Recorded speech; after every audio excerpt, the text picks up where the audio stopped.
வணக்கம் நண்பர்களே, இன்றைக்கு வீடியோக்குள்ள நாங்கள் பார்க்க போகிற விஷயம் வந்து நாங்கள் பஜ்ஜீஸ் வளர்க்குறோம். பஜ்ஜீஸ் மற்ற வேறு பறவைகள் வளர்க்குறோம். அதை வந்து ப்ரீடிங் பாக்ஸ்லேயோ இல்லாட்டி பொட்டிலையோ தான் வளர்க்குறோம், ப்ரீட் பண்ணுறோம். இப்படி ப்ரீட் பண்ணும் பொழுது ஒரு ப்ரீடிங் முடிஞ்சிட்டுன்னு சொன்னால் நிறைய ஃப்ரெண்ட்ஸ் என்ன செய்கிறது, திரும்ப அதே பொட்டிலையை வச்சு திரும்ப ப்ரீட் பண்ணுறது. அதே பொட்டில் ப்ரீட் பண்ணுறது பிரச்சனை இல்லை.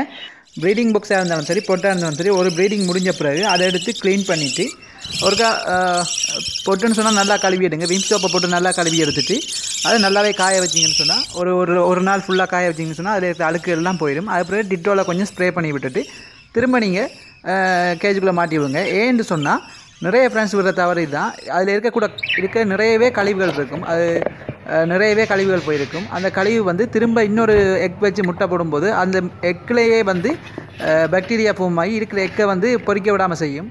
இப்படியான பிரச்சனைகளால் தான் கூடுதலாக வந்து பேர்ட்ஸில் எக் வந்து நல்ல எக்கை போட்டால் கூட அது வந்து பழுதாக போய் குஞ்சு ஒரு 5 எக் வச்சுன்னு சொன்னால் அதில் 2 குஞ்சு தான் பொறிக்கிறது. இப்படியான பிரச்சனைகளால் தான் அப்படி குஞ்சு பொறிக்கிறது வந்து ரொம்பவே குறைவாக இருக்குது. நீங்கள் ஒவ்வொரு ப்ரீடிங்கு பிறகும் கேஜுக்குள்ளே ஒரு பெரிய வாசல் வச்சுக்கொள்ளுங்க. ஏன்னு சொன்னால் இப்படி நீங்கள் ப்ரீடிங் பாக்ஸாக இருந்தாலும் சரி, பொட்டாக இருந்தாலும் சரி, கலட்டி வெளியே எடுக்கக்கூடிய மாதிரி வச்சுக்கொள்ளுங்க. கேஜ் அடிக்கும் போது இதுக்கேற்ற மாதிரி செட்டப்பாக அடிச்சுக்கொள்ளுங்க.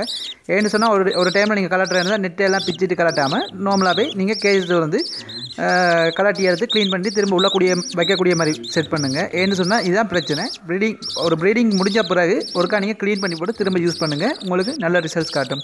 ஓகே ஃப்ரெண்ட்ஸ், இந்த வீடியோ பிடிச்சிருந்தா லைக் பண்ணுங்கள். இது போன்ற வீடியோ டெய்லி வேணும்னா நம்ம சேனலுக்கு சப்ஸ்கிரைப் பண்ணுங்கள். தேங்க்ஸ் ஃபார் வாட்சிங்.